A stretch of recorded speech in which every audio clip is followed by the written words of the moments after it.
She's going to be making a dish what in Thai is called phet, and that essentially means like stir-fried chili. The meat stir-fried with a bunch of curry paste and chilies and herbs. Oh, that's good.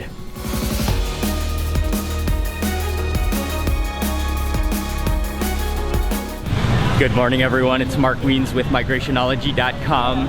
It's about 7 a.m. in Bangkok, and we are walking to the market. My mother-in-law is going to make a Thai dish that I really love, and that's very unique and very spicy. So my mother-in-law is cooking, and I'm gonna share the recipe with you today. At typical morning markets in Bangkok, you have many normal stalls selling all sorts of different vegetables and chicken and pork and beef and seafood vendors.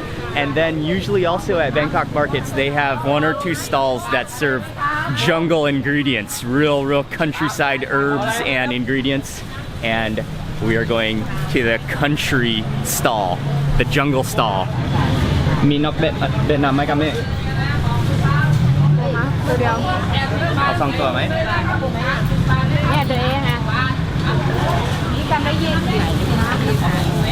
We are in luck. My mother-in-law wasn't sure if they were going to have these wild ducks, which in Thai are called nok phet nam, but luckily they do. So she has already piled 2 wild ducks into the basket, and we're going to get 2 wild ducks.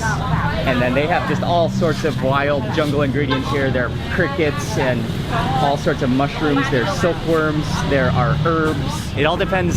We're not sure what they have every week or every day. They have a different selection of wild animals, wild birds, and ingredients. So today I'm pretty happy that we got the wild ducks. I do enjoy cooking sometimes, but I'm not even close, not even comparable to how good my mother-in-law is at cooking. She's one of the best cooks I know in the entire world. So Micah and I are gonna watch Mom as she cooks, and then I'm just gonna narrate the whole recipe. And as I'm standing here, I'm just seeing that she's making some dried fish. I think these are little mullet fish, and last night she rinsed them in salt water, and now she's drying them in the sun. She makes all kinds of awesome food at this house. Okay, so we got the ducks. How like a me?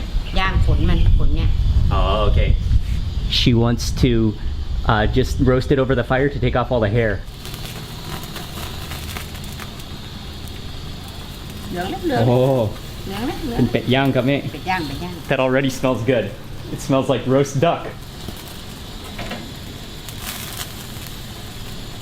In Thai, they are called nok phet nam, which are, I think it's some kind of wild duck. In Thai, it would translate directly to a water duck. And I would also say that you could, whatever recipe she's going to make right now, which we're all about to find out all the ingredients she adds to it, but you could probably substitute any kind of meat, whether you want chicken or beef or anything, because we're going to mince them up.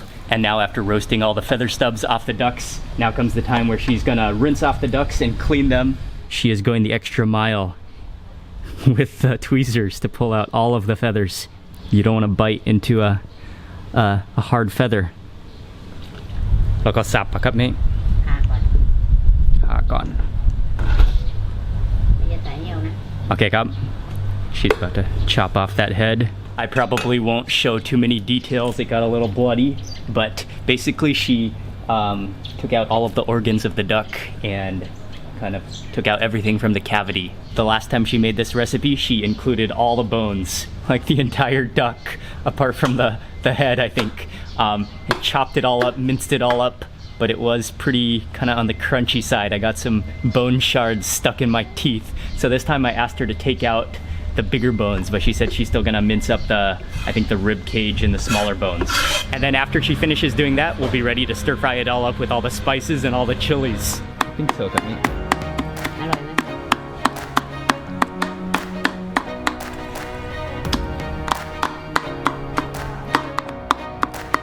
Okay, and 15 minutes later, the ducks have been transformed into a full mince, and we are moving back over to the street food cart. The first step is the met pakshi, which are coriander seeds, which she's just gonna dry roast.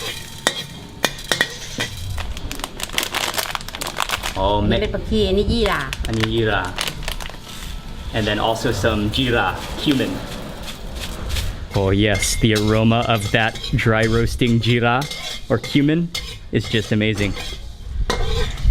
And again, all of these ingredients, I'm gonna write all of these in a full recipe, but we've also got, this is called bayira. I think they might also be called tree basil. And then we've also got some galangal. This is young galangal.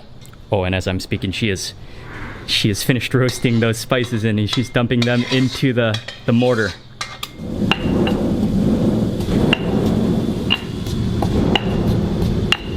And then set aside those dry spices. And next step is to take that minced meat and just stir fry it. Oh, that smells delicious. That smells like cooking duck.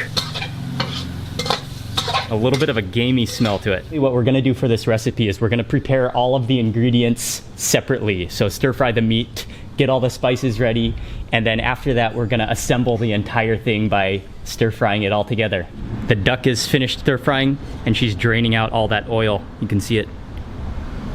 Down below there is all the oil, but we just want the meat, the dry meat. Next step is to pound up the garlic and chilies. ฮะไอผัดเผ็ดนกเป็ดน้ำผัดเผ็ดนกเป็ดน้ำ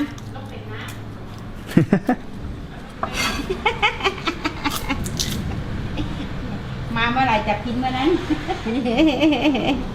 ไม่ต่ำจาก2 ชั่วโมงนะ And she's gonna put in a big handful of chilies.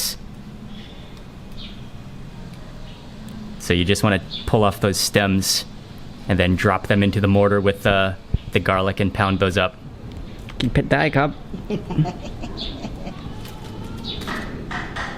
ได้เนอะ You want to just pound up the garlic and chilies until you've got kind of a coarse grind to them. Just no big chunks. For the next step, she's taking young galangal and slicing it up really thin, and she's going to add it to this recipe. I would say that in the majority of Thai recipes, galangal is normally used just to be included with soups, and then it's boiled and the flavor is extracted and you don't eat it. But in this recipe, since it's young galangal, we're going to eat it as long as it's chopped up small like that, and it provides some awesome flavor. Today for this recipe, we have some bayira, but you could also make this recipe with basil. Holy basil is really good also, but I'm really loving these jira leaves right now. Kind of almost like licoricey, but sweet and kind of, yeah, just a unique, wonderful herb flavor to them. They are delicious, and I can actually smell them right now as she's breaking them off the stems. And then one more awesome ingredient we have over here are green peppercorns, which are another powerful flavor enhancer. And she's just rinsing off that those jira leaves.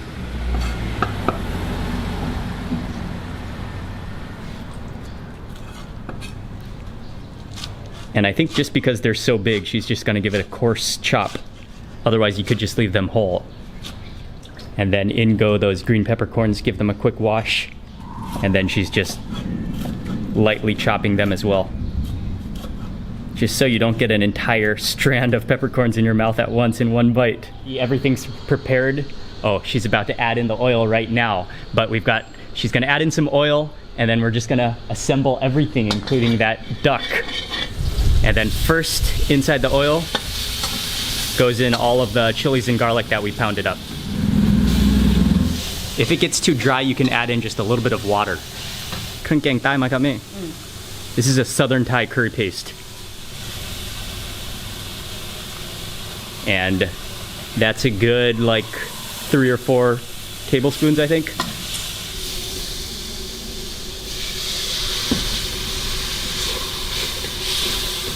And then again, if that gets too dry, you can add in a little bit of water. And next step is to add all that duck, that minced meat.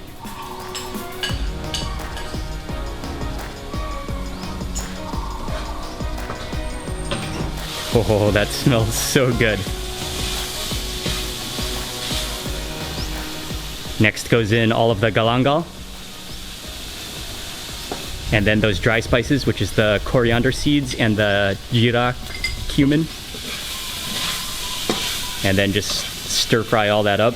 One of the beauties of this dish is that you have all of the ingredients prepared. And so then when you're cooking it, you basically just assemble everything and you stir fry it pretty quickly. And now for the jira leaves. And you want to put those in at the very end because you don't want to cook them very long. You want them to remain fresh and just have all of their natural flavor, but just wilt them into the dish. You can really smell the aroma of the jira leaves as soon as she adds it in there. Oh, it's beautiful. It's like a sweet, licoricey, but like spicy aroma.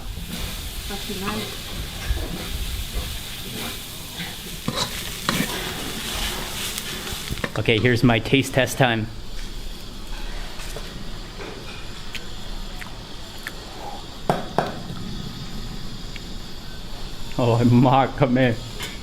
Oh, that's good. Oh, and then final step is to add in some kaffir lime leaves. And she just wrapped them up and is really finely slicing them.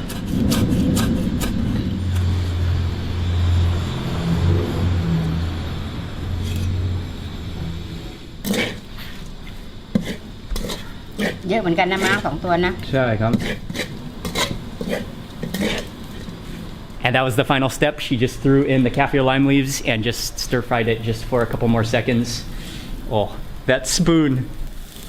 Okay, come.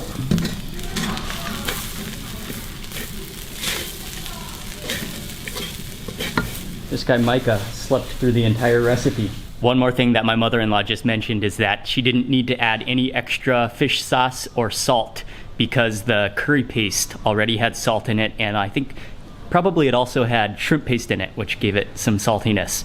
But you gotta taste test. There's no way of making Thai food without taste testing. If you do need to add, if it needs more salt, add in some fish sauce. My mother-in-law also cooked a few other dishes, including that dried fish that was drying earlier in the morning. She fried a couple of those up, and then have the phet, the main duck dish, and then also a curry. Keng, I think yuak gloai, which is banana trunk. It's a banana trunk curry with gengati, which is a coconut milk curry. And I have to begin with the nok phet nam phet, which is the fried curry herbal everything duck, wild duck. You gotta just come take a really close up look at this. You can just see the seeds of all the chilies. You can see the herbs in there, the little chunks of galangal in there. It is just an absolutely beautiful sight. Yes. Okay, I'm going in for that immediately first.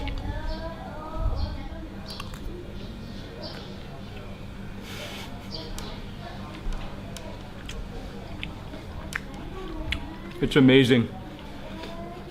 The flavor density is so high. So many flavors going on in there. I can taste those little chunks of galangal.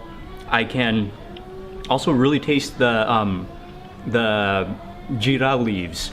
Those are absolutely delicious, and they have a different twist of a flavor from a sweet basil or a holy basil. It's spicy, and then the actual wild duck tastes similar to a normal duck, but with maybe a little bit of a gamier, just slightly gamier. Actually, most of the gaminess is kind of masked by all those herbs and spices. That is just awesome. And next up for the curry, these are the pieces of the banana stock, and then I think there's chicken in here. Stick this onto my rice over here.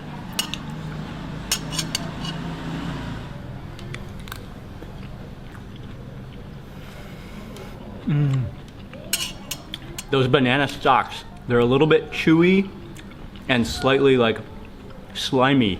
Finally, let me grab one of those fried dried fish. Oh yeah, it's nice and salty and then crispy.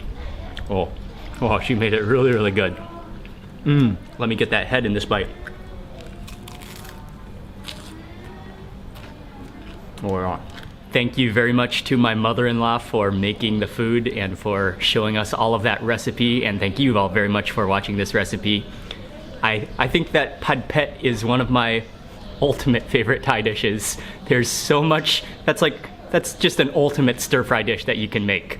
And so I will write all of the ingredients over on my blog eatingthaifood.com, so you can head over there to see all of the ingredients, and I will write the whole recipe there.